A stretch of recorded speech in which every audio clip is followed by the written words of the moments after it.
Hey, and welcome to the Music EdQuity Chat Show, a show for music educators to go beyond the surface, to have deeper conversations about how we can reimagine music education to be more diverse, inclusive, and culturally responsive for all of our students.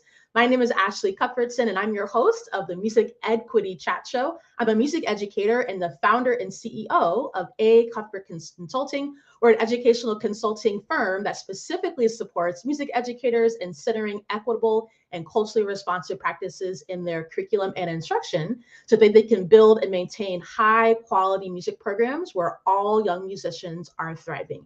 And in today's episode, our conversation is about whether music education really is for all by examining diversity, equity, and inclusion in music education spaces with Dr. Roque Diaz. And there he is. Hey, Roque, I'm so excited for our conversation today. Me too. Thank you. Thank you very much for having me. Awesome. Okay, wait, well, let's get right into it. First, could you tell the listeners a little bit more about you, your background, and the work that you're doing? Sure. Okay, so I am Dr. Roque Diaz, but everyone calls me Rocky. That's a nickname that's stuck for a long time. My family and I are originally from Puerto Rico. I was raised in Eastern North Carolina. I come from a family of artists and educators. My mother and brother are amazing visual artists, and my brother goes way deeper with music and basically any kind of arts. He's like a savant. My father's a singer and a Spanish guitarist. As for an educator, my father was a karate instructor in North Carolina after he retired from serving in the Army. So these perspectives kind of really embed who I am. I grew up with art all around my Puerto Rican heritage and my background, but I didn't see this reflected in any of my music education.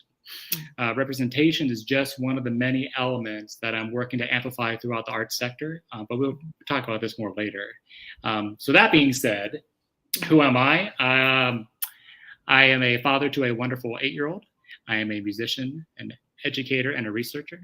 I received my PhD in 2021 from the University of Minnesota in music education. My research looked at diversity, equity, inclusion initiatives and strategies from 2 different types of organizations. So I studied a higher education university and an orchestra, both focusing on becoming more equitable and inclusive. So now I am a DEI practitioner, and I specialize within the arts sector, which includes arts organizations, performance-based organizations from orchestras, opera companies, dance companies, and K-12 schools. I really focus on establishing and cultivating relationships through capacity building. And so what I mean by capacity building, I help determine what kind of infrastructures and supports are needed for DEI policies, practices, resources, curriculum development, intercultural competence for engaging and collaborating with multiple stakeholders. That could be for example, the music educator, their program, their institution, their administration, their district, et cetera, and how to all embed into this current narrative. And so that being said, I currently work at MacPhail Center for Music, which is located in Minneapolis, Minnesota. MacPhail is a nonprofit arts organization that focuses on music instruction, and there's over 1,000 students ranging from 4 weeks old to 101 years old. I've been at MacPhail for almost 5 years now. I started as the Director of School Partnership in 2018, and now in my 2nd year guiding DEI strategies and initiatives as the Senior Director of DEI. Awesome. So you have done so many wonderful things. I love it. I love that you went really deep in explaining specifically what you do in supporting DEI initiatives. I think for so many people, like when people say, oh, I work in the DEI sector, I support people, it's like very nebulous. And I appreciate that you were very specific about what does that look like? How are the different things at play? So thank you for being really specific about all of that. Well, let's jump right into it. I would love to first talk a little bit about how do you define DEI? A little bit did just now as you were explaining about yourself, but I think as I continue to sit with the folks that I support in music, music teams all across our country, there's so much confusion around what even is diversity, equity, inclusion. And then when we look at it as a field, I think there's also a lot of confusion as to like, what does that actually mean? And so I'd love to talk a little bit and hear from you. How do you define DEI, diversity, equity, and inclusion? Right, great question. So I use it as a boilerplate now because I refer to it as the acronym. What acronym are we using? And for each individual organization, it depends on where they're at with their awareness and their perception of equity inclusion. For me, I use DEI as is kind of the frame to build allyship and to start somewhere. Because, well, I see a lot of, what about, DEIA or DIB or JEDI? There's so many different ways here. For me, what are we centering first, and how do we start with that? I think diversity in this country is needed just to understand, what does diversity even mean? I think if we got really deeper, I would actually be, our DEI, like racial diversity, because I think that's like the big focus when we talk about diversity. It's like the go-to, even though for me, diversity is more of, is it racial equity? Is it neurodiversity? Is it marginalization? There's so many facets here. However, to get all these historical perspectives to understand what DEI is, starting with that, okay, this is diversity, which embeds into equity. When we're talking about equity and we're talking about, we always hear fairness. For me, it's the absence of discrimination, the absence of the inequities. How do we remove all those barriers, and knowing those resources for each individual is different. You can't just say, like, oh, we removed this, so now we're gonna, now we build it, you'll come. That's not how this works, because everyone's perspective, everyone's their context is different, and so it's able to shift those perspectives for each individual, and that's the work. And then we get into inclusion, is being able to include those perspectives into all the decision-making processes. So I use DEI as a frame of, we're building this machine that might seem like it's outside of the sector at first. You're getting more resources, you're getting more buy-in, and you're putting that machine into the center and making that the decision-making for all practices, policies, competencies, what is it that you're looking for, if it's in your individual practice, is it for your institution, your organization, etc. So that's how I frame it. I think in a perfect world, it would be, I wouldn't have the DEI terminology. It would be, I think in my dissertation, I call it white prominence. We're trying to dismantle white prominence, which is this giant umbrella that everything from individualism, white supremacy, racism, all these facets are under it, and it's so prominent in this country. So that's just a little bit of that. So I don't spend too much time on the terminology, because I know it is it's a hot topic for, well, we're centering this, and for me, what is a why? What are you looking at as an individual? Can you articulate that? Is it the diversity? Are we looking at more representation? Okay, then maybe you're just on diversity. Maybe you don't even have built that capacity to get to equity or to inclusion. So it's so multi-layered, but everyone has to figure out what are your phases and how are you building those. You can't go from point A to point Z. So how do we build those phases from point A subtask all the way to B, C, D, etc. Yeah, I love your point of separating out that race isn't the only diversity that exists. There's other, there's neurodiversity, there is language diversity. There's a lot more diversity there. And I think the bigger point, maybe even the bigger conversation, as you already alluded to, it's not about the particular words or even DEI as like the boilerplate. It's really about in your space, how are you enabling folks to have access, right? Whatever that might look like. And sometimes that, as you said, it looks like making sure maybe the issue is diversity. Sometimes when I work with teams who are, just like right now, as we are like in the strange, so we're not quite out of the pandemic, but we're like it's not 2020, 2021, right? It's something kind of different. A lot of music programs have struggled to attract kids back into them, keep kids and retain them, right? The complaint I hear so much is the numbers are just not increasing, right? I'm struggling to be able to have kids in my programs.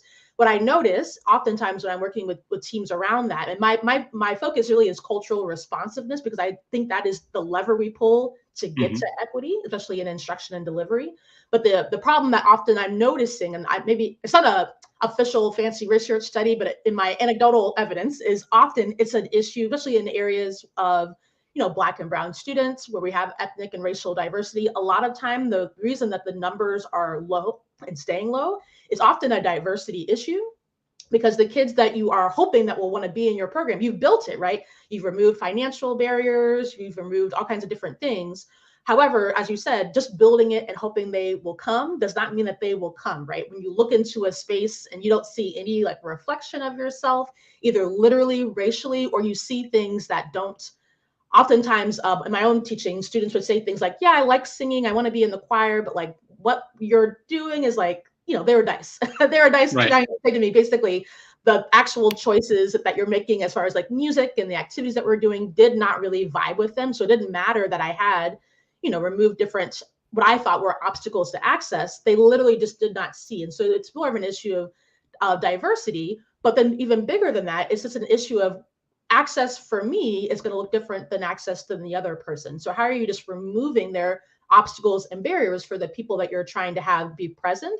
Sometimes I think we get lost in like the alphabet soup I've been saying recently as I've been chatting with people, because it's all these terms and words. But I think ultimately, are we really making the space for everybody? And what does that look like? How do we achieve that? Right. Yeah, I call that the euphemism treadmill. And you just, insert something here. That was this. If we're talking about going from like civil rights to affirmative action, all these DEI type movements, and it's just like we keep on perpetuating the same system, and we're adding this, and now we see history is repeating itself. Of now with our country so polarized on what this looks like, the us versus them mantra, and we're seeing that with the dismantling of any kind of equity work in higher ed and schools, pulling it out here or that, versus getting to the how do we develop the capacity for those who don't understand to truly understand, and understand it's not an and or, it's an and. If you want to do the work, if you don't want to do the work as an organization, and this is what I talk about this in my dissertation, I talk about this in my consulting practices, I get real with, you don't have to do this work. You just can't have a statement or take any kind of funds or resources and just take it for yourself. So we know this is an $8 billion industry. What has changed in the past decades? We know the data. We know the minuscule results. We know that how are you establishing and cultivating these relationships to build trust, especially in the education sector with students. The ability they will come. We know they're not coming. How are you engaging in the community? Are you showing? Are you representing? Are you going into it? Are you developing those relationships to say, hey, look, I'm building this program here. I thought about you in mind. Is this right? Is this what you're thinking? Oh, it's not? Well, let's learn together versus, well, I'm doing this. So we're playing Granger. Why aren't you showing up? This is a good piece of music. Like, now it goes deeper. You have to do some work here. And I think that part of the historical perspective is something I talk about that gets lost when we talk about DEI is we're all coming from different backgrounds with different historical perspectives. I don't do a lot of my work through my lived experience. Yes, I have a first generation lived experience. However, I've developed skill sets to articulate. But I do talk about, I come from a background that was assimilated. I came from Puerto Rico with my older brother. We were very young. We got to Eastern North Carolina. We were taught to just zip it, be quiet, work hard, don't speak with an accent, and you'll be fine. And now our students are coming into self-identity is everything. And we want them to be their true self. But how are we going to do that when we don't have that capacity? Because we weren't taught that to allow that. So we're struggling with that. And there's still not enough resources out there. We're playing catch up. So there's so much. So you're adding that layer of self-identity to all the different elements of racial equity, parity, all these things. And then you're expected to just teach your program. Like, I'm trying to be as inclusive as possible. So then you get that fatigue.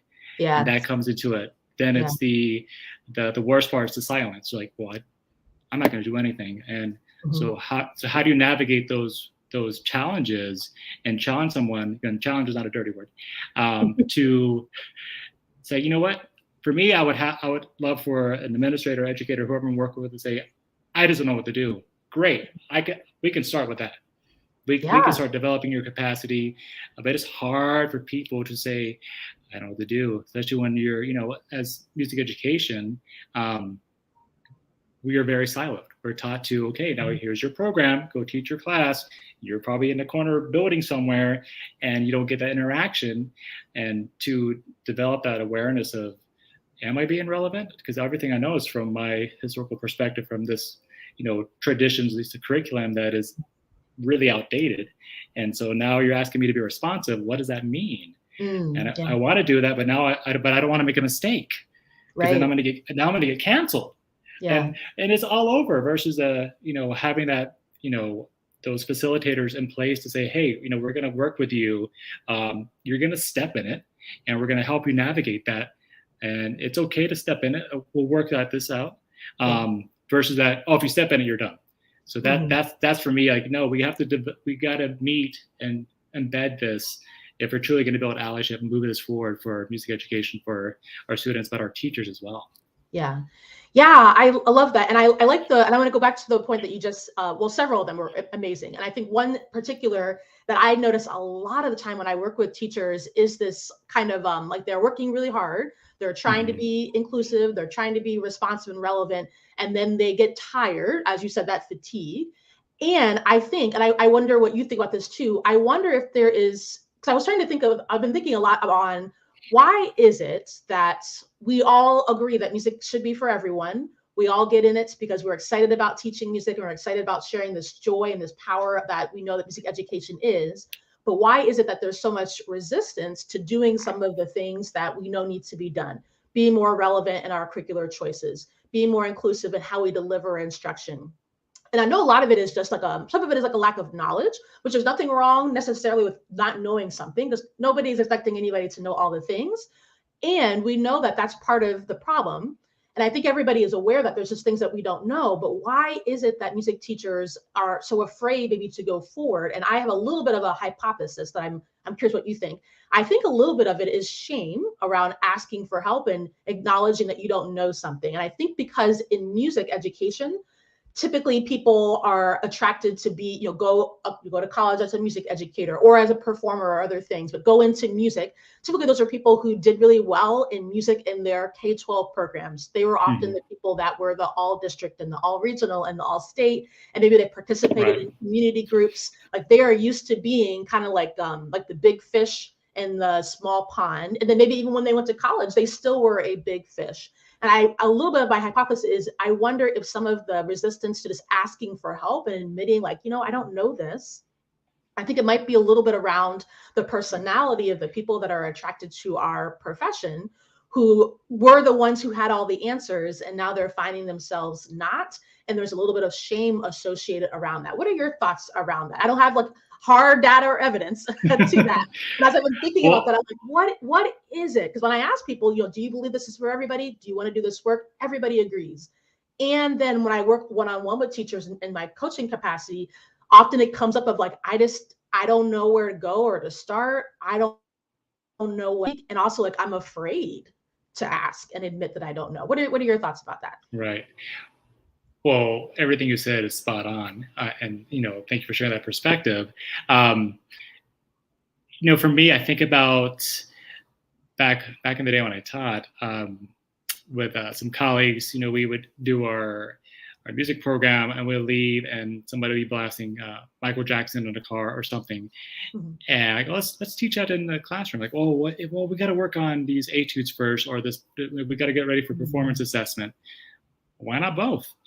So for me, it goes back into how we were taught and the systems about that. Think about the traditions of higher ed and the music education program there, and that intentional or not, that highbrow elitist kind of master apprentice model. You do this, you'll get these results. My teacher taught me this, their teacher taught them that. So you got to articulate this, So, you get people going into band programs like, I want to conduct like my wind ensemble conductor did in college. So I have this ingrained, this historical perspective that is, just imprinted on you at a young age. And that's what you do. And then you're, unfortunately, you're taught to other styles because it's not taught there. It's not represented there. So you don't get that awareness. So you don't really see it. So then it just keeps getting pushed down. So that there is that shame, and it's how do you turn the shame into curiosity? Like, well, I'm curious. For me, when you start getting educators to be curious, that means they want to start shifting perspectives. So when you start feeding that curiosity, and like now we're developing, DEI type awareness, people that are like, oh, I'm aware, I want to start, I'm curious. And then you get them to developing into supporters. Then you get those who are the activists that I want to, blow everything up and be very passionate about this, which we need those voices as well. Then we have the thought leaders that are very bringing it all in, like, oh, we need those nice messages. But then we need the facilitators and the practitioners who are like, you know what, I take all these perspectives, I'm going to create these types of resources here, knowing that these are ever evolving, because this field is very, very ever evolving. Right. And so how do you center those that are, that are still predominant here, but also acknowledge the otherness that is, for not otherness, actually all over the other world, this is like the majority. Yeah. So how do we put this over here and show, we think about like the music industry where classical music, that's like on the bottom of the list. But in like especially in the American music education system, this is dominated, that Western Eurocentric canon. So how do you navigate those? You start talking about it, and you start getting people to shift their perspectives, like, go back to your training, or go back to, middle school. We talk about the pipeline, and for me, I always talk about, I didn't have a K-5 program when I grew up, but now most schools do, which is great.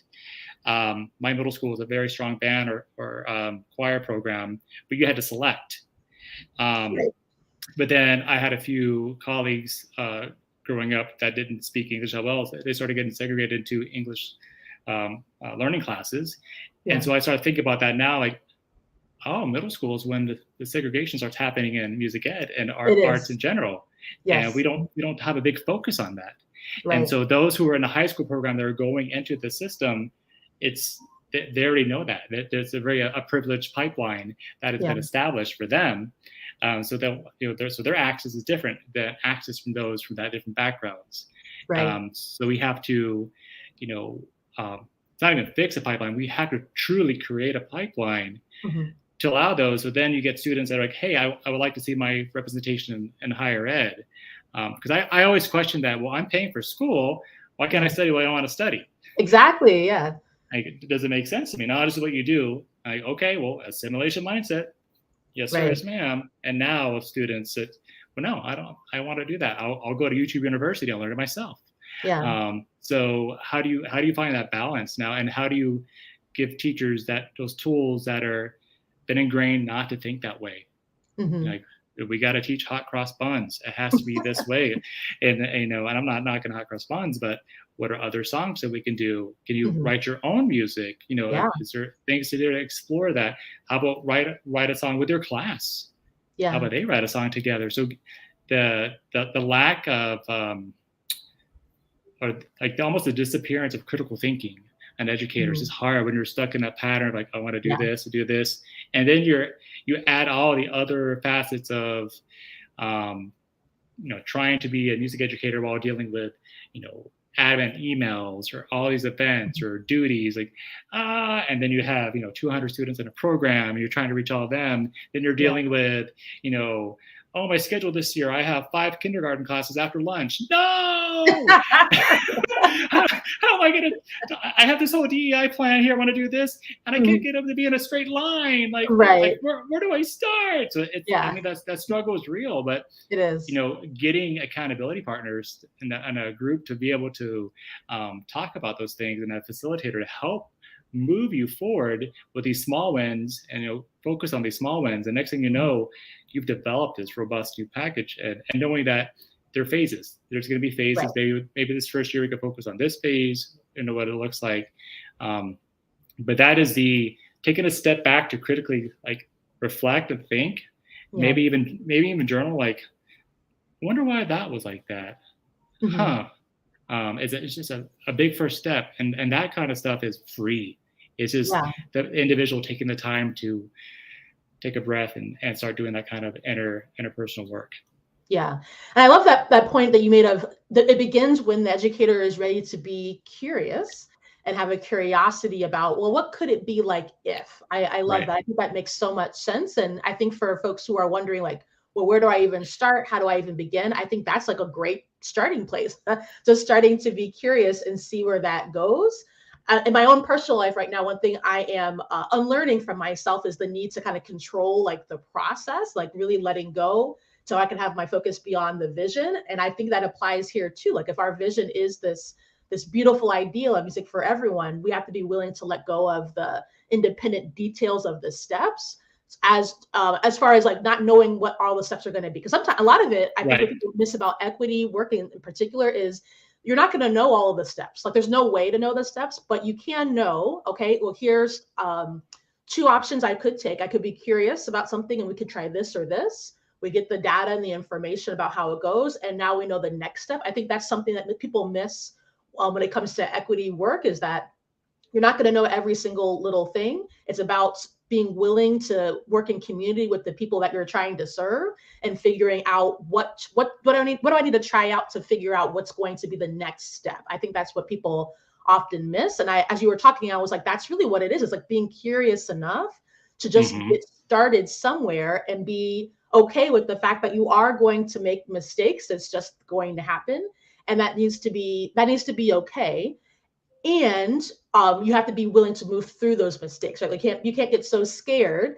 Often they say to me, well, I'm just scared I'm going to cause offense to somebody, or I'm scared that I'm going to pick oftentimes you go to the repertoire, but I'm scared I'm going to pick a piece of repertoire and I'm going to get flack from my community because I've picked this piece and not this piece, or I've removed a piece, and all this fear that comes up. And I often say to them, well, you have to be willing to put some skin in the game. And that means that you might cause some offense.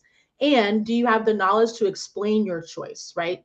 Can you speak confidently with your whole being about why you made this choice or why you didn't make another choice? I think that's where teachers, I think, realize that they don't realize the power that they have. You have quite a lot of power in your classroom to make choices, both what you choose and what you don't choose. And knowing how to articulate those things, I think, is how teachers can maybe reduce the stress as far as like, I'm going to cause offense. Yes, you are probably. And can you speak confidently to what that might be?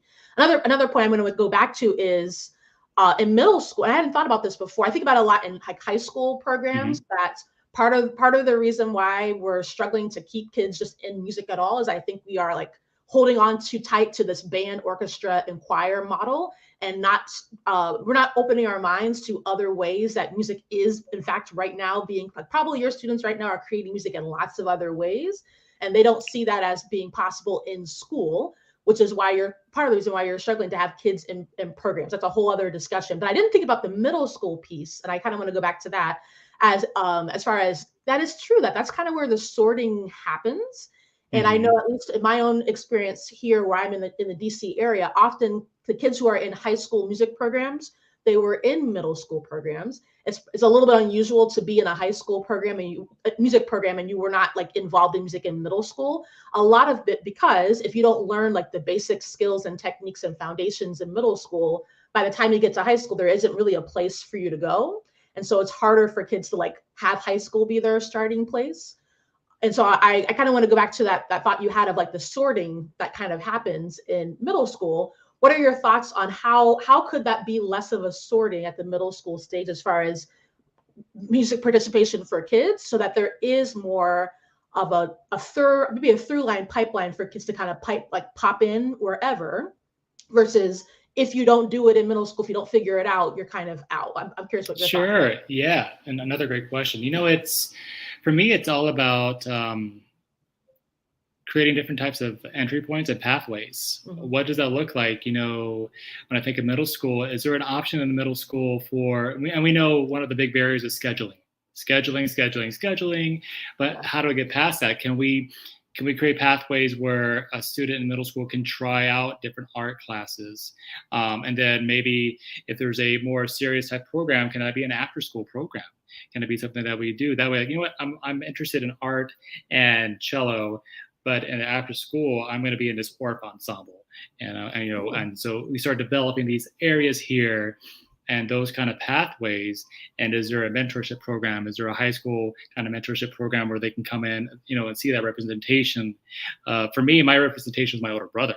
He was in band. He did all this stuff. Like, I want to be like that. Of course, I want to do all this. He's going on trips and traveling. I never thought about that.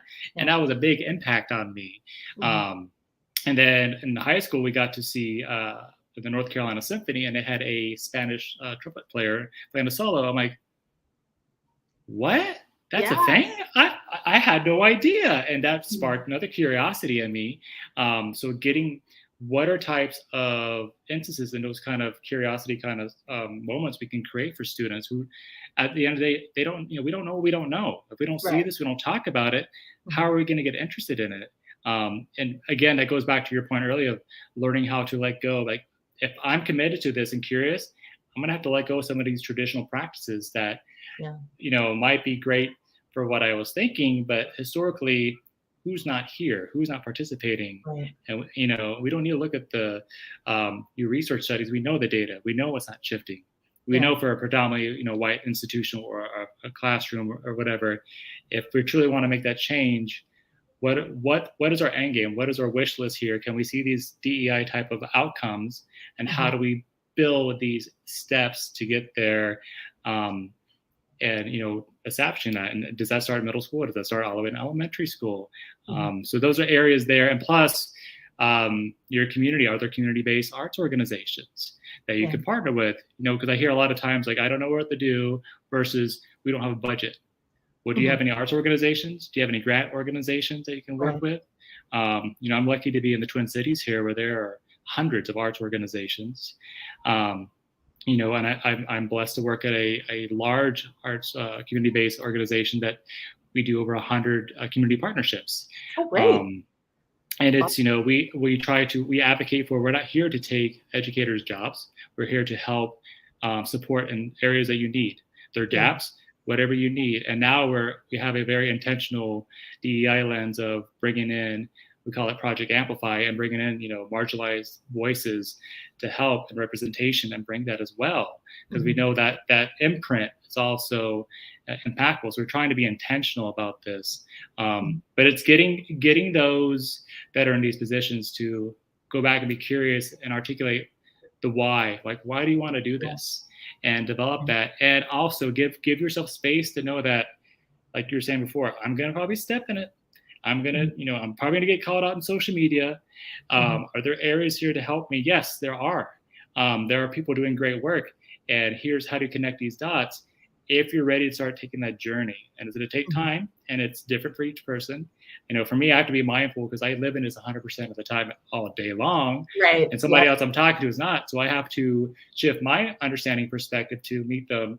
Like, okay, let's find some commonality here. There's differences here. Let's find that. I can work with that. And let's be able to develop that. So yeah, those are some areas there. Yeah, I love that. Yeah. So for somebody who, let's say like a music teacher, K-12, who is really, they're curious, right? So they're past the, I don't know where I am phase. They're at the now, like they're self-aware and they're curious. Where would you suggest a music teacher who's in that place? Where would they start, knowing that they might be in a situation where maybe they are the only one in their school who's thinking about arts in this way? Maybe there are other people on their team, but they might be the only one at this moment who they have in their school talking about this, thinking about this. Where would you suggest or recommend a music teacher like that? What should they begin past, I'm curious now? The moving past the curious stage, there are, and I'll shamelessly plug myself here. One of the things that I do is I do a free consultation with anyone who wants to reach out for the 30 minutes, just to help them get that light bulb, like, oh, okay, here's where I need to start. And for some, it might be, just Googling. For some, it might be like, oh, I'm going to do a book club. So I do this. Some can go onto Facebook. There's phenomenal groups doing work, Decolonizing the Music Room. It's a vast amount of resources. Checking with your state MEA. Is there an equity and diversity chair there to work with? To NAFME, I know they're developing a resource center. So there's areas here to learn, to pivot that.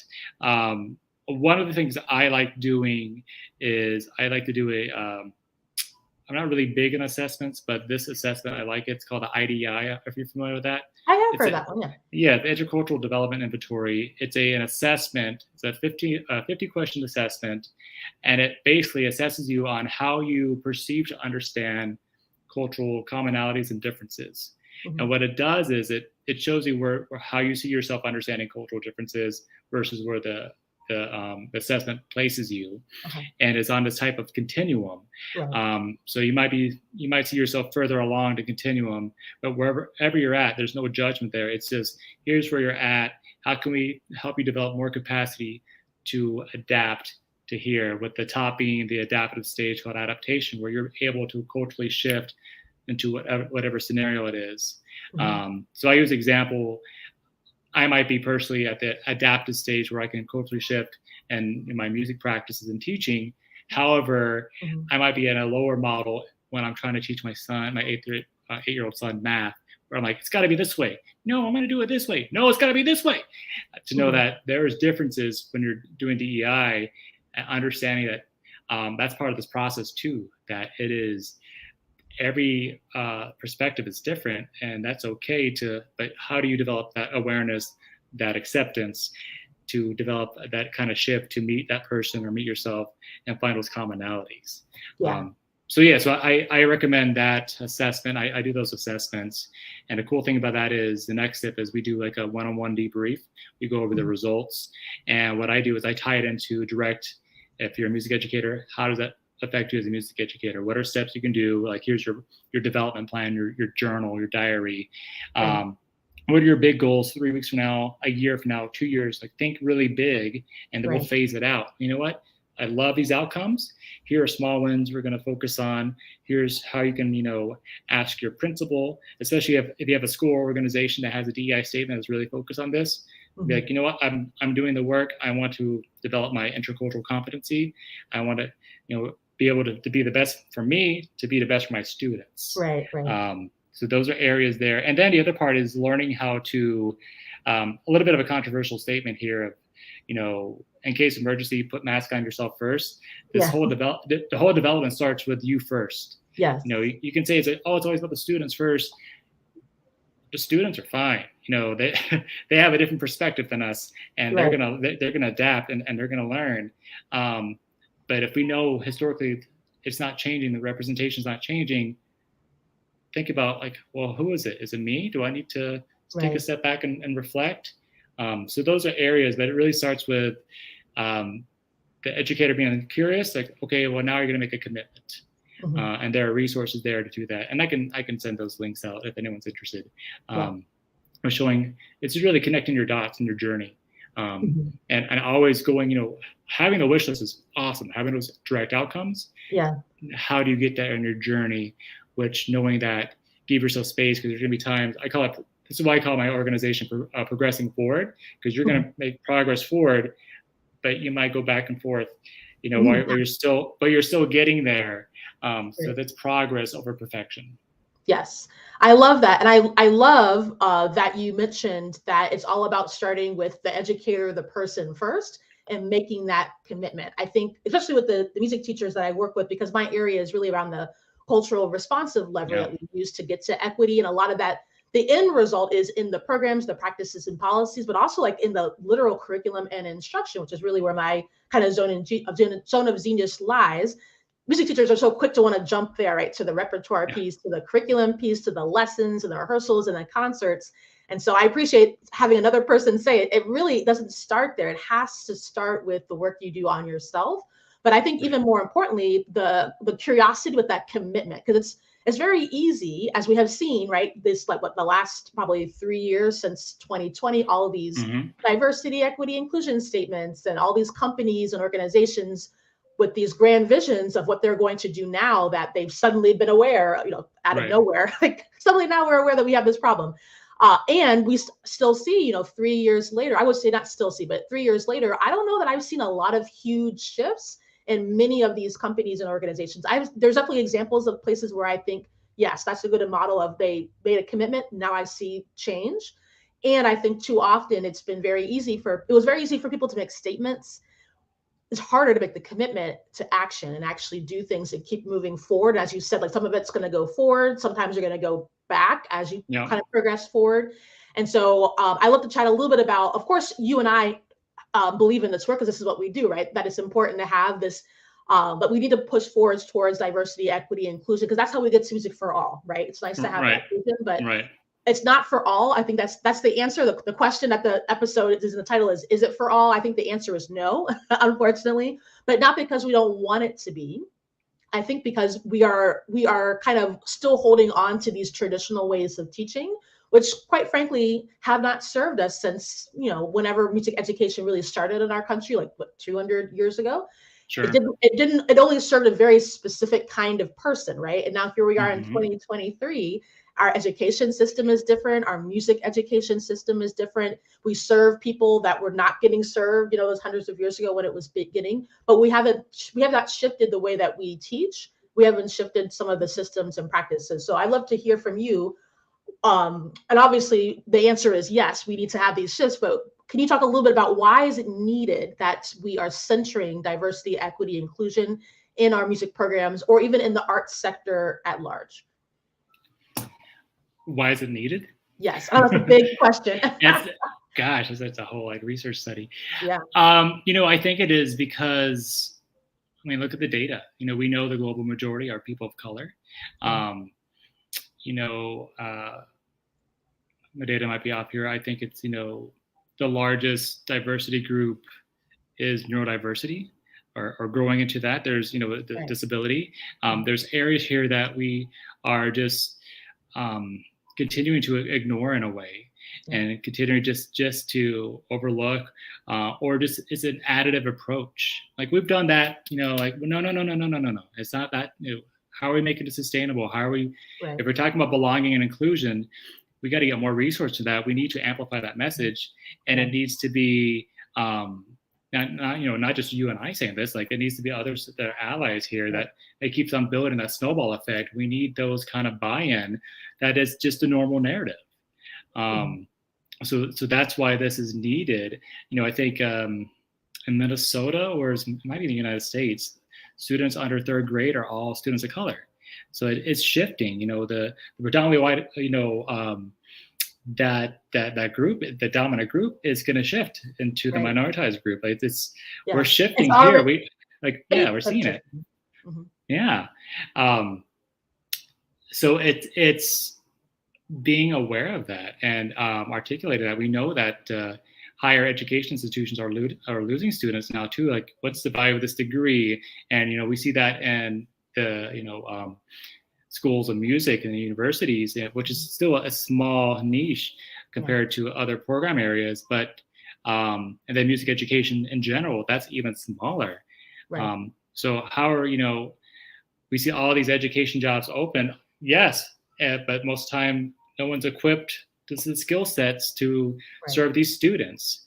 And we know this. That's the thing. We know this, and yet we continue the same system here, which is hard because the system makes money. Yes. At the end of the day, we go back to it's that capitalistic kind of venture. We still make money, so unless it totally falls down, we're okay.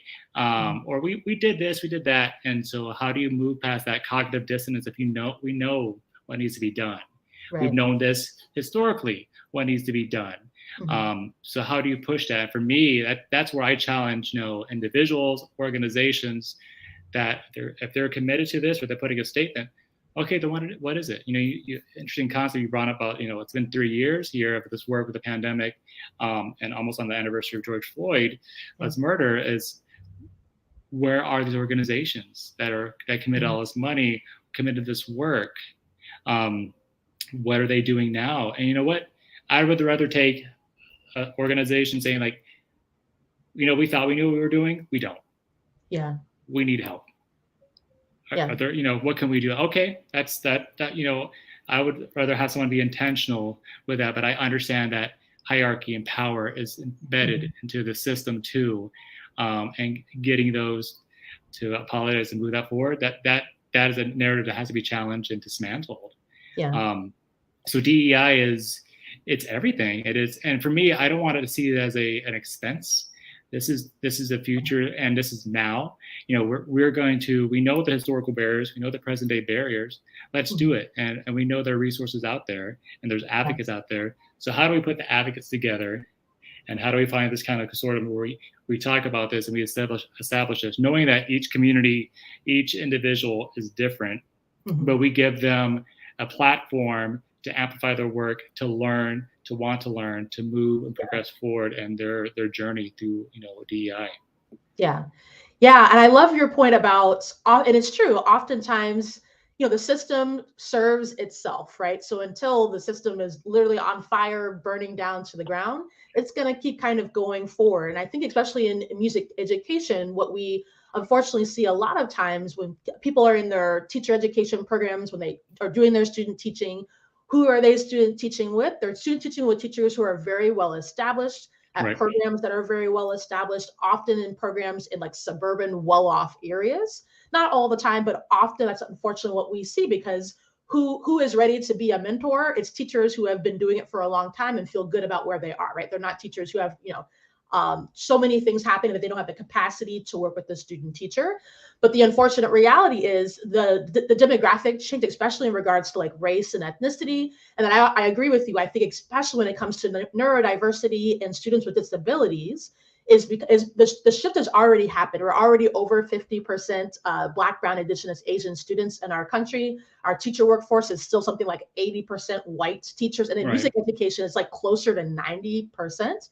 And so like, the shift has already changed. But I think because unfortunately, a lot of undergraduate programs are still putting pre-service teachers into the more like idyllic kind of situations. And then like, they get out in the real world. Well, what are the jobs that are available? The jobs that are available, like your first job is probably not going to be in that idyllic suburban band program that has boosters and all of this money and a huge budget. Like, that is probably not going to be your first job. Your first job is probably going to be in an elementary or middle school program, because there's more of them. So like by numbers, you're probably going to be in elementary or middle school, regardless of where you want to go.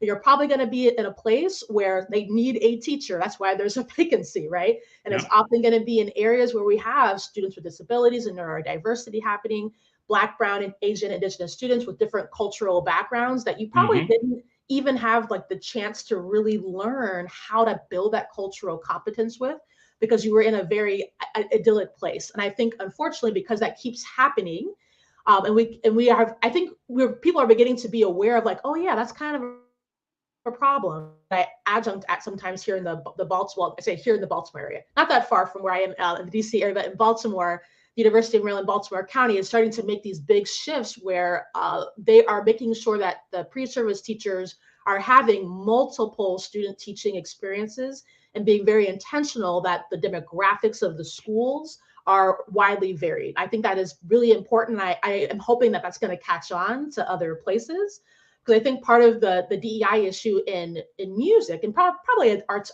in a larger sense, is that we keep seeing the idyllic things. And oftentimes the teachers who are most praised are the ones who are in these programs that are already well supported. We don't always see the teachers who are, I mean, we're all in the trenches, right? But we don't always see the teachers who are really doing the hard work of figuring it out when they have a very diverse racially, diverse language-wise, diverse ability, diverse in all the ways, not just racially. We don't always see those teachers because I feel like those teachers are quietly working behind the scenes, making things work. And I don't know that they always get highlighted. And I think because we don't always see that, we see more like the idyllic kind of suburban, well-funded programs. It can be hard for people to think that there's a possible different way. And so I think they're like waiting to get that other job. But the reality is those jobs are going to become I don't say they're going to become less available, but we have, the numbers are shifting.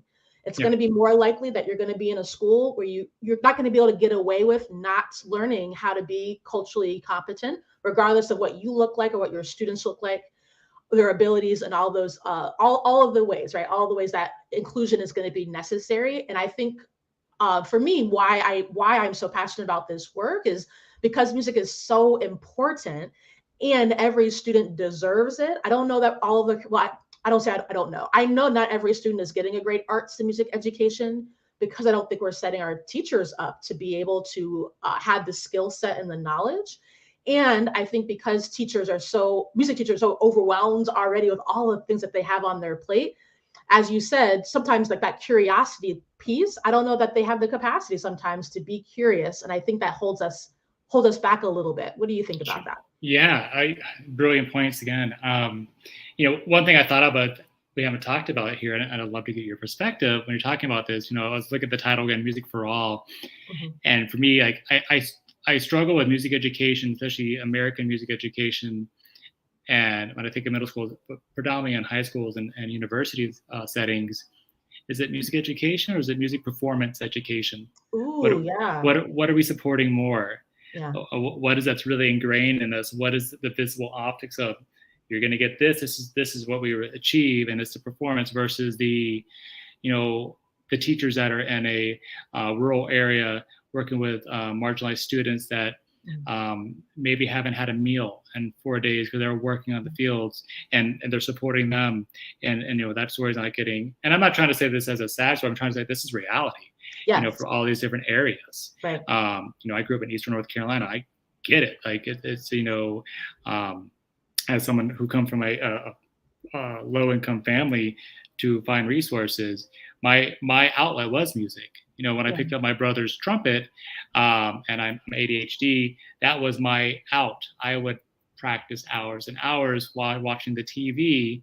And spoiler, I didn't learn how to read music till I was in high school. It was all here because I don't know. I had a, you know, I'm also dyslexic, so I had a learning disability.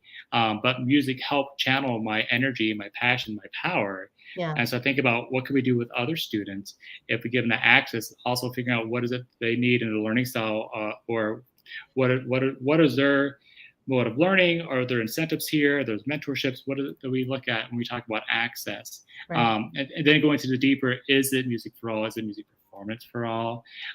What is the music we're looking at?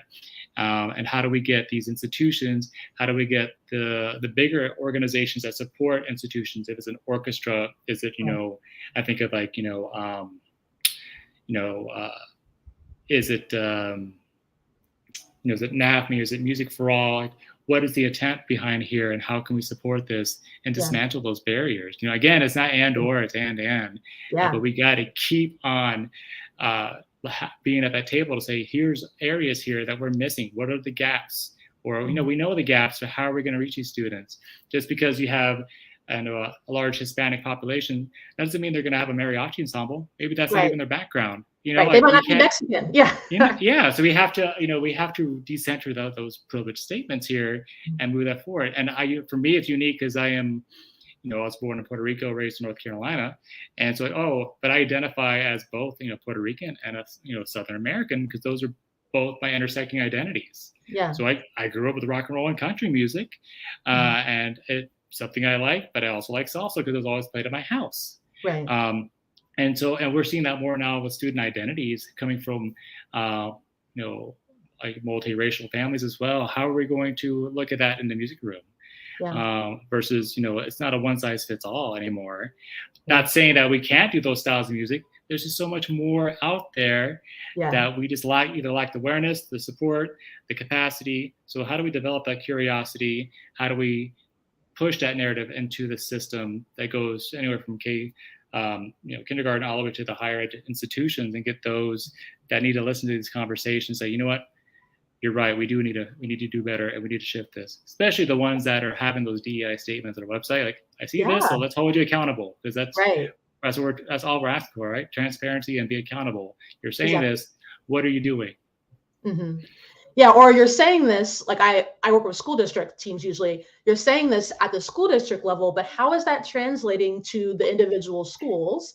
And even drilling down to what I do, maybe your school is doing some very clear initiatives towards diversity, equity, inclusion. There's a clear plan, like you've got some things happening, but is your music and arts team a part of that? And often that's like where the breakaway is, okay, they were maybe there for like the general cultural competency discussion, but they weren't there for the how are we going to apply and implement this? Mostly because a lot of times administrators at schools are not music and arts people. And so they don't know necessarily how to support their music and arts teachers to be able to implement in their classrooms in a more like specific, granular way, besides talking like in generalities, which, you can still figure that out on your own. But again, teachers don't have necessarily the capacity to have time to really figure it out. They need people like you and I to help them to work that out. So to be more specific in their music and arts programs, what does this actually look like? How does it translate to how you develop your learning environment? How does this translate to the choices that you make? And I love what you said. I'm probably going to write it down. But are we teaching music education, or is it music performance? And I think like that's a big conversation. I don't know that a lot of folks are ready to have. And I know the part of it, I think what's underneath that is because so many of us derive so much joy from the literal performance act, we forget that there are more ways to engage with music than just performing. And not all of our students want to be performers, right? So we leave out so many kids who want to be involved in music. They want to be creators. They don't want to be the ones on the stage necessarily singing or playing an instrument, but they want to be creating, right? They want to be composing. They want to be putting things together and arranging. Are we making space for that? And are we helping music teachers in their classroom to understand how that's still just as valid as that performance part? And in fact, our music standards call for us to perform, connect, respond, and create. But I feel like we forget about creating and responding and connecting, and we do a lot of focusing on performing.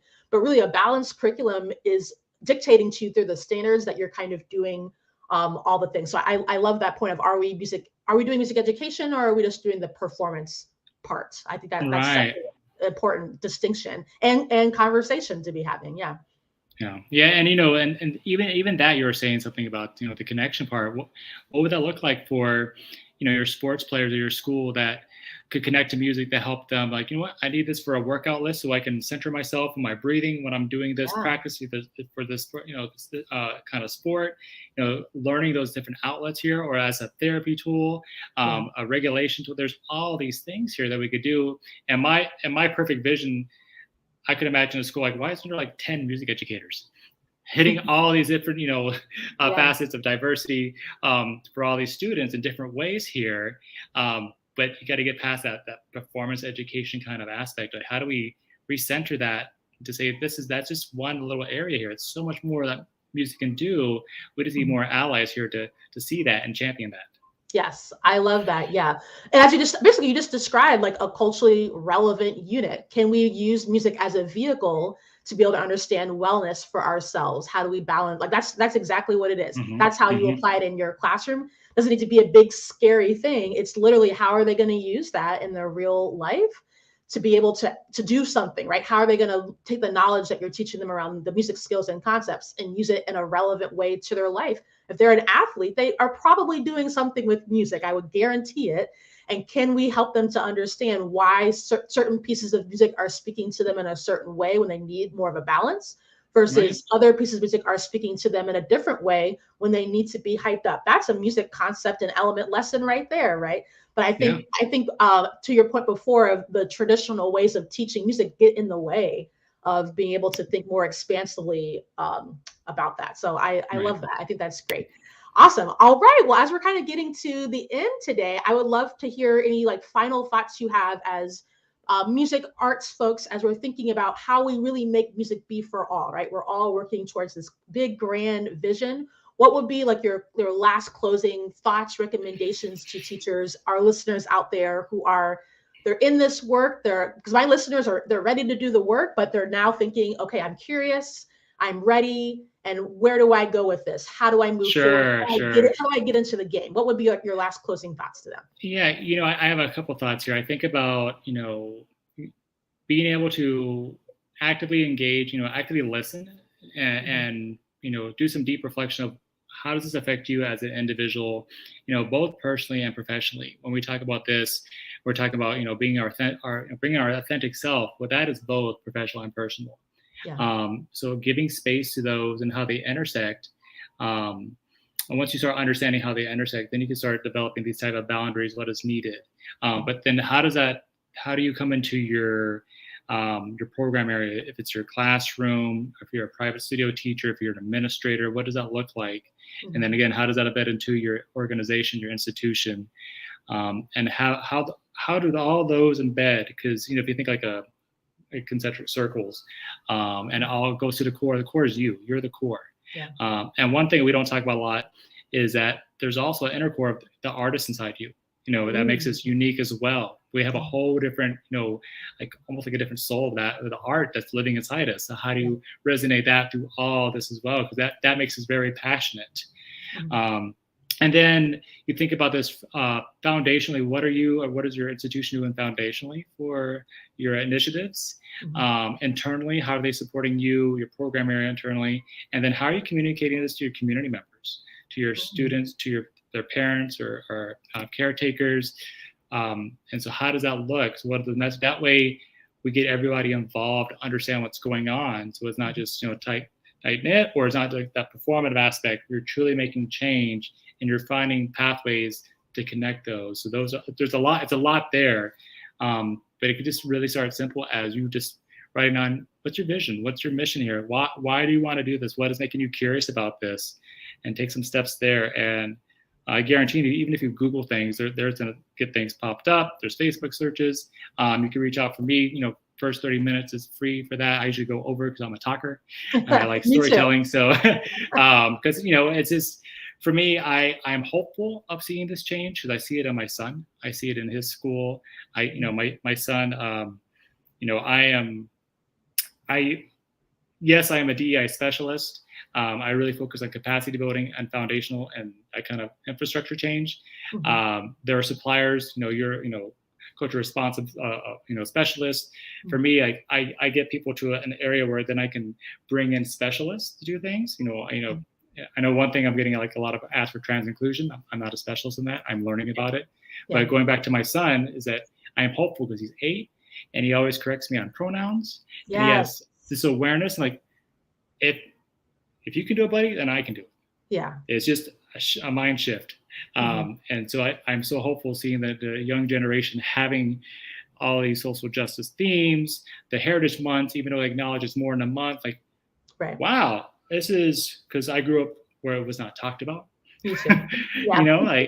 And especially in the South, and now to understand that it's, we're unpacking a lot, historical perspective. So give some grace because you're going to unpack a lot, and make sure self-care. If you're really committed to this, please find accountability partners. If it's therapy, if it's working out, whatever it is, because this is, wherever you're at, this is very emotional, and the labors, it's hard. It's hard to add the intent versus impact. We have this intent of like, oh, I can add this to my plate.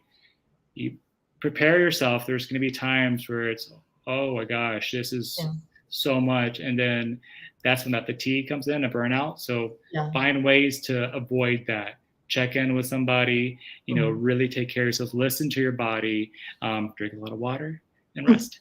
Yes, this work is done in community. I love that part. You have to do it with other folks because that's the whole point of this, right? The point of the work is working with people. So you can't do it by yourself, right? You can't just be alone in a room with all these thoughts. You have to have other people. I love the drink more 100%. Water, always drink more water. It reminded me too right now, I need to probably drink some more water.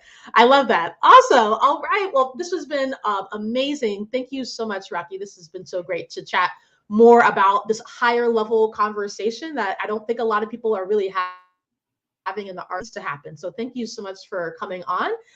Can you tell us, the people and me, what are some things that you've got going on? I know you have your DEI firm and maybe some other things that are happening. What other kinds of stuff do you have going on that you'd like to share with our listeners? Sure. I think, so 2 areas here for those who are unaware. So I work at MacPhail Center for Music in Minneapolis. So our website is MacPhail, MacPhail.org. AIL, sorry. And if you go to our About section, our equity and inclusion page, it shows you our commitment, our plan, resources, or leadership, how we establish everything. So it's a good frame for those that are interested. What does this look like for me and my organization? That gives you a ton of content there. Besides that, I do a lot of free content on my LinkedIn page. So it's just my name, Roque Diaz, PhD. So that's an awesome place to contact me. And then my website is progressing forward. It's progressing-forward.com. It's under construction. It's going to launch. If you go on it now, you'll see like the rough template, but that is going to be rocking and rolling here the next month. And I'm currently accepting clients. And like I said, my first consultation is free, and it's 30 minutes, but most likely we'll talk over.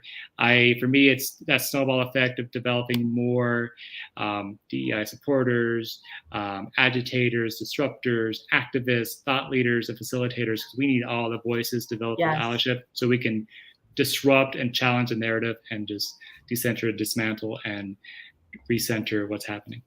Yes, I love it. I love it. That's so good. So I'll make sure I put links to that in the description and on the show page. Excellent. So listeners and folks, make sure that you check out all of this great work that Roque is doing. Awesome. All right. Well, as we come to the end of another episode of the Music Equity Chat Show, first of all, thank you to all of our listeners. Thank you for listening in, those of you that I see here live, but also those of you who are coming back and watching later. I'm seeing lots of people coming back and watching and sharing. So thank you for the support of our show. If you haven't yet, make sure that you do click the subscribe button on our YouTube channel, sign up for our email list. That way you'll get notification every time our new episodes are coming out. We do record live, but I also live here on the YouTube channel and also on my website. And if you and your music team are looking for some support to refine your music program's environment and instruction to better attract, engage, and retain students by centering culturally responsive approaches so that you can get to the equity, the DEI part, I invite you to reach out to our firm. Now is actually a really great time to start the conversations around PD coaching and consulting support for this summer and also next school year. I am booking teams now and would love to support you and your team. So head over to the website, ashleycuthbertson.com, and make sure you click that tab, contact me, and send me a message. So thank you again, Roque. Thank you so much for being here. This was great. Thank you for having me. Yeah, of course. And everyone out there listening, we will see you again next time on the Music Equity Chat Show. Bye, everyone. Take care.